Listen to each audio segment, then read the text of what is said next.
Hi welcome to my channel Jaya beyond. ಯಾರೇ ಆಗಲಿ ತಮ್ಮ ಮೇಲೆ ಅಧಿಕಾರ ಚಲಾಯಿಸೋದನ್ನ ಯಾರೂ ಸಹಿಸಲ್ಲ. ಆದರೆ ಮಕ್ಕಳ ಬಗ್ಗೆ ನಾವು ಅಧಿಕಾರ ಚಲಾಯಿಸುವಾಗ ಈ ಥರ ಯೋಚನೆ ಮಾಡ್ತೀವ?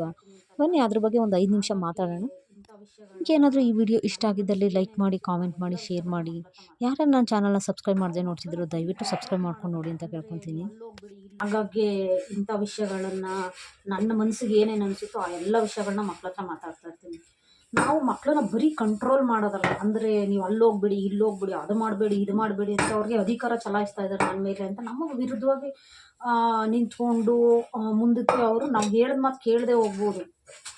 ಅದು ಅವ್ರ ಮನ್ಸಿಗೆ ಹರ್ಟ್ ಆಗ್ತಾ ಹೋಗ್ಬೋದು. ಅದ್ರ ಬದಲಿಗೆ ನಾವು ಯಾಕೆ ಹೀಗೆ ಬಿಹೇವ್ ಮಾಡ್ತಾ ಇದ್ದೀವಿ ಅನ್ನೋದನ್ನ ಮನಸ್ಸಿಂದ ನಮ್ಮ ಮನಸ್ಸಲ್ಲಿ ಏನು ಆತಂಕ, ನಾವು ಯಾಕೆ ಹಂಗೆ ನಡ್ಕೊತೀವಿ ಅನ್ನೋ ವಿಷಯಗಳನ್ನ ಅವ್ರ ಹತ್ರ ಹೇಳಿದಾಗ ಏನು ಅನಿಸುತ್ತೆ ಅಂದರೆ, ಹೌದು ಪ್ರಪಂಚ ಹಂಗಿದೆ, ಸತ್ಯ ಆ ಥರ ನಡೀತಾ ಇದೆ ಈ ಕಾಲದಲ್ಲಿ. ಹಂಗಾಗಿ ನಮ್ಮ ಪೇರೆಂಟ್ಸ್ಗಳು ಏನು ಮಾಡ್ತಾರೆ, ನಮ್ಮ ಮೇಲೆ ಆ ಥರ ಏನೋ ನಮ್ಮನ್ನು ಕಂಟ್ರೋಲ್ ಮಾಡೋಕ್ಕೆ ಬರ್ತಾರೆ ಅನ್ನೋ ವಿಷಯಗಳು ಗೊತ್ತಾಗಬೇಕು. ಅವ್ರನ್ನ ಹೆಚ್ಚಿಗೆ ಕಂಟ್ರೋಲ್ ಮಾಡೋಕ್ಕಿಂತ ಹೆಚ್ಚಾಗಿ ನಮ್ಮ ಭಯ ಏನಿದೆ, ಈ ಪ್ರಪಂಚ ಏನಿದೆ ಅನ್ನೋದನ್ನ ನಾವು ತಿಳಿಸಿ ಹೇಳೋದ್ರಿಂದ ಏನಾಗುತ್ತೆ ಅಂತಂದರೆ, ನಾವು ಹೇಳೋದೇ ಬೇಡ, ಅವರೇ ಕಲಿತಾ ಹೋಗ್ಬಿಡ್ತಾರೆ. ಓ ಈ ಥರ ಇರಬಾರ್ದು, ನಾವು ಈ ಥರ ಹೀಗೆ ಬೆಳಿಬೇಕು, ನಾವು ಸ್ವಲ್ಪ ಸಮಾಜದಲ್ಲಿ ಈ ಥರ ಕೆಟ್ಟದಾಗ ನಡೀತಾ ಇದೆ, ಇಂಥ ಸಣ್ಣ ಪುಟ್ಟ ರಿಸ್ಟ್ರಿಕ್ಷನ್ಗಳು ಏನಕ್ಕೆ ಆಗ್ತಾ ಇದ್ದಾರೆ ಪೇರೆಂಟ್ಸ್ಗಳು ಅನ್ನೋದು ಅವ್ರಿಗೆ ನೀಟಾಗಿ ಅರಿವಾಗುತ್ತೆ. ನನಗೆ ಮಕ್ಕಳ ಮೇಲೆ ಅಧಿಕಾರ ಚಲಾಯಿಸೋದು ಅಂತಂದರೆ ಇಷ್ಟ ಆಗಲ್ಲ. ಯಾಕೆಂದರೆ ನನ್ನ ಮೇಲೆ ಅಧಿಕಾರ ಚಲಾಯಿಸೋದನ್ನ ನಾನು ಸಹಿಸಲ್ಲ.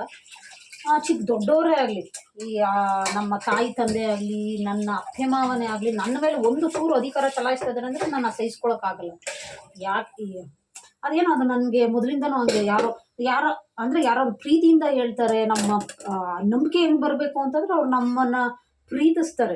ನಮ್ಮ ಪ್ರೀತಿಯಿಂದ ನಮ್ಗೇನೋ ತೊಂದರೆ ಆಗದೆ ಇರಲಿ ಅನ್ನೋ ಕಾರಣಕ್ಕೆ ರಿಸ್ಟ್ರಿಕ್ಷನ್ ಆಗ್ತಾ ಇದ್ದಾರೆ ಅನ್ನೋ ಭಾವನೆ ಬಂದರೆ ಹೇಳೋ ಮಾತು ಕೇಳ್ಬಿಡ್ತೀನಿ. ನಾನು ಕೇಳಬಾರ್ದು ಅಂತಲ್ಲ, ಅವ್ರು ಹೇಳಿದ್ದೆಲ್ಲ ಕೇಳ್ತೀನಿ. ಪ್ರೀತಿ ಅನ್ನೋದಿದ್ದರೆ, ಪ್ರೀತಿನೇ ಇಲ್ಲದೆ ಅಕಸ್ಮಾತ್ ಸುಮ್ಮನೆ ಅಧಿಕಾರ ಚಲಾಯಿಸಕ್ಕೆ ಬಂದರೆ, ಇದು ಹೋಗ್ಬೇಡ ಅಲ್ಲೋಗ್ಬೇಡ ಇಲ್ಲೋಗ್ಬೇಡ ಅನ್ನೋ ಅವ್ರ ಸ್ವಾರ್ಥಕ್ಕೆ ಅವ್ರು ನಮ್ಮ ಮೇಲೆ ಏನಾದರೂ ಅಧಿಕಾರ ಚಲಾಯಿಸಕ್ಕೆ ಬಂದರೆ ನನ್ನ ಮಾತು ಯಾರ ಮಾತನ್ನೂ ಕೇಳಲ್ಲ ನಾನು.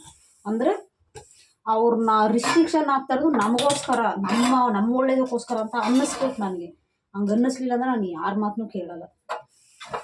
ಹಂಗೆ ನಾನಿರುವಾಗ ನನ್ನ ಮಕ್ಕಳ ಮೇಲೆ ನಾನು ಅಧಿಕಾರ ಚಲಾಯಿಸಬೇಕು ಅಂತ ಅಂದರೆ, ಅವ್ರು ಚಿಕ್ಕವರು, ಅವ್ರ ಮೇಲೆ ನಾನು ಅಧಿಕಾರ ಚಲಾಯಿಸ್ತೀನಿ ಅಂದರೆ ಹಂಗೆಲ್ಲ ಮಾಡೋಕ್ಕಾಗಲ್ಲ.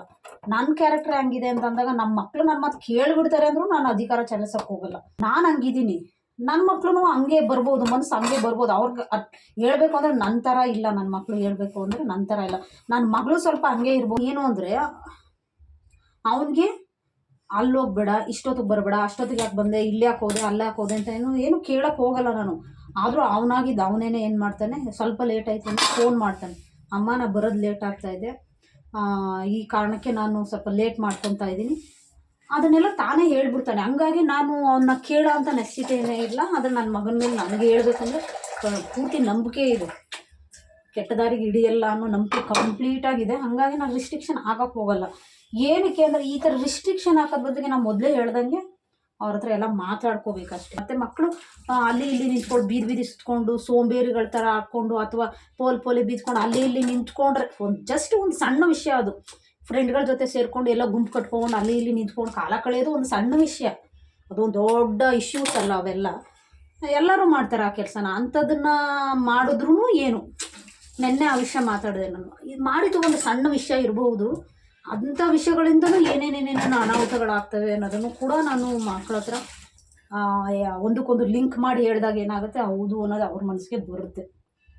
ಮಕ್ಕಳಿಗೆ ಸುಮ್ಮನೆ ಮನೆಯಲ್ಲಿ ರೆಗ್ಯುಲರ್ ಆಗಿ ನಾವು ಸುಮ್ಮನೆ ನಮ್ಮ ಕೆಲಸ ನಾವು ಮಾಡ್ಕೊಂಡು ಹೋಗೋದು, ಅವ್ರ ಪಾಡ್ಗೆ ಅವ್ರನ್ನ ಬಿಡೋದು ಅಂದರೆ, ಅವ್ರಿಗೆ ಏನು ಅವ್ರದ್ದೇನೋ ಒಂದು ಕೆಲಸಗಳಿರ್ತವೆ, ಫೋನ್ ನೋಡ್ಕೊತಾರೆ, ಇಲ್ಲ ಏನಾದ್ರು ಬರೆಯೋದು ಓದೋದು ಇರುತ್ತೆ, ಅಥವಾ ಇನ್ನೆಲ್ಲೋ ಕಳಿಸ್ತೀವಿ ಮಾಡ್ತೀವಿ, ಇಂಥ ಕೆಲಸಗಳೆಲ್ಲ ಅಷ್ಟೇ ನಾವು ಏನು ಮಾಡ್ತೀವಿ, ಗಮನ ಕೊಡ್ತಾ ಇರ್ತೀವಿ.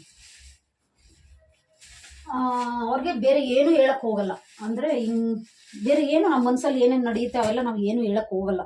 ಅಂದರೆ ಹೇಳ್ಬೇಕು. ಯಾರನ್ನಾದರೂ ಅವ್ರು ಯಾರ ವಿಷಯ ತೊಗೊಂಡ್ರು, ಅಂದರೆ ಈಗ ಗಂಡ ಹೆಂಡತಿ ವಿಷಯ ತೊಗೊಳ್ಳಿ, ಮಕ್ಕಳು ತಾಯಿ ಮಕ್ಕಳಾಗಲಿ, ತಂದೆ ಮಕ್ಕಳಾಗಲಿ, ಯಾವುದೇ ರಿಲೇಷನ್ ಮಧ್ಯಾಹ್ನ ನಾನು ಇದು ಎಕ್ಸ್ಟ್ರೀಮ್ ಲೆವೆಲಲ್ಲಿ ಇರ್ತಾರಲ್ಲ, ಅಂದರೆ ಕೊಲೆ ಪಾತಕರು ಮೀರು ಬಿಟ್ಟಿರ್ತಾರಲ್ಲ ಅಂಥವ್ರ ಬಗ್ಗೆ ಮಾತಾಡ್ತಾ ಇಲ್ಲ, ಸಾಮಾನ್ಯರ ಬಗ್ಗೆ ಮಾತಾಡ್ತೀನಿ. ಇಂಥ ಸಂಬಂಧಗಳ ಮಧ್ಯೆ ಪ್ರೀತಿಯಿಂದ ಬದಲಾಯಿಸೋಕೆ ಆಗಿಲ್ಲ ಅಂದರೆ ಅದು ಇನ್ಯಾವುದರಿಂದನೂ ಬದಲಾಯಿಸೋಕ್ಕೆ ಸಾಧ್ಯ ಇಲ್ಲ. ನಾವು ಅಧಿಕಾರ ಚಲಾಯಿಸೋದ್ರಿಂದ ಆಗಲಿ, ಅಥವಾ ನಾವು ಬೈದು ಹೇಳೋದಾಗಲಿ, ಒಡೆದೇಳೋದಾಗಲಿ, ನಮಗೆ ದೊಡ್ಡವರು ನಾವು ಅನ್ನೋ ಕಾರಣಕ್ಕೆ ನಾವು ಏನೋ ಅಧಿಕಾರ ಚಲಾಯಿಸ್ಕೊಂಡು ಹೇಳ್ಬಿಟ್ರೆ ಬದಲಾಗ್ಬಿಡ್ತಾರೆ ಅಂತ ಹೇಳೋಕ್ಕಾಗಲ್ಲ. ಭಯದಲ್ಲಿ ಅದ್ರ ಪ್ರೀತಿಯಿಂದ ಹೇಳಿದ್ರೆ ಮನಸ್ಸಿಂದ ಮಾಡ್ತಾರೆ. ಭಯ ಅಂದರೆ ಆ ಥರ ಎದುರಿಸಿ ಮಾಡಿದ್ರೆ ಏನಾಗುತ್ತೆ, ನಮ್ಮ ಬಲವಂತಕ್ಕೆ ಮಾಡ್ತಾರೆ. ಆ ಬಲವಂತಕ್ಕೆ ಅವ್ರ ಮನಸ್ಸಿಗೆ ಹಿಂಸೆ ಕೊಟ್ಟು ಬದಲು ಮಾಡೋದು ಬದಲಿಗೆ ಪ್ರೀತಿಯಿಂದ ಬದಲಾಯಿಸೋ ಪ್ರಯತ್ನಗಳನ್ನೇ ಮಾಡಬೇಕು ನನ್ನ ಪ್ರಕಾರ. ಯಾರನ್ನೇ ಆದ್ರೂ ಪ್ರೀತಿಯಿಂದ ಬದಲಾಯಿಸೋ ಪ್ರಯತ್ನ ಮಾಡಬೇಕು. ಅದನ್ನು ಬಿಟ್ಬಿಟ್ಟು ನಾವು ದೊಡ್ಡವರು ಅನ್ನೋ ಕಾರಣಕ್ಕೆ ಅಧಿಕಾರದಿಂದ ಎಲ್ಲ ಬದಲಾಯಿಸೋಕೆ ಹೋದ್ರೆ ಅದು ಬಲವಂತ ಆಗುತ್ತೆ. ಅವ್ರ ಮನಸ್ಸಿಗೂ ಹಿಂಸೆ ಆಗುತ್ತೆ, ನಮ್ಮ ಮನಸ್ಸಿಗೂ ಹಿಂಸೆ ಆಗುತ್ತೆ. ಅದರ ಬದಲು ಪ್ರೀತಿಯಿಂದ ಎಷ್ಟು ಸಾಧ್ಯನೋ ಅಷ್ಟು ಬದಲಾಯಿಸೋ ಪ್ರಯತ್ನನ ಮಾಡಬೇಕು.